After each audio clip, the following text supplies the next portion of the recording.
ինչ անենք օրգանիզմը վերականգնելու համար, որոնք են ձմռան ավարտին ավելի հաճախ հանդիպող դեֆիցիտները։ Առհասարակ ունեն մենք վիտամին D-ի դեֆիցիտ, ֆոլատ թվի եւ երկաթի դեֆիցիտ կարող ենք ունենալ, ինչպես նաեւ մագնեզիումն է պակասում մեր օրգանիզմում եւ դրանք կարող են բերել մի շարք ախտանշանների՝ թուլություն, հոգնածություն, մկանային ցավեր, էներգիայի կորուստ, անընդհատ նյարդային լարվածություններ, նման նշանների առաջացման պատճառ կարող են հանդիսանալ արդեն դրանք։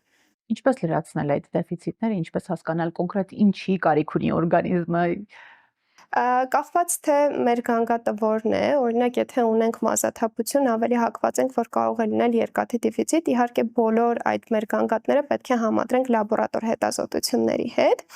Եվ ունենք պրոֆիլակտիկ դեղաչափեր, օրինակ վիտամին D-ի համար 2000 միավորը օրական եւ մագնեզիումի համար 400 միլիգրամ օրական, իսկ օրինակ ֆոլատ թվի, բետա-2-ի կամ երկաթի համար պրոֆիլակտիկ դեղաչափեր չունենք եւ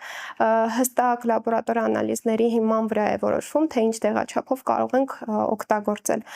Մի լրացում միայն, որ կարող ենք օրինակ սննդակարգով,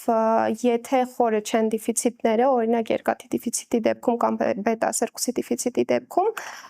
շատ միս օգտագործելով, մսի բաժինը ավելացնելով, միայն այդ տարբերակով, որ սնունդը ավելացնենք մեր ռացիոնում։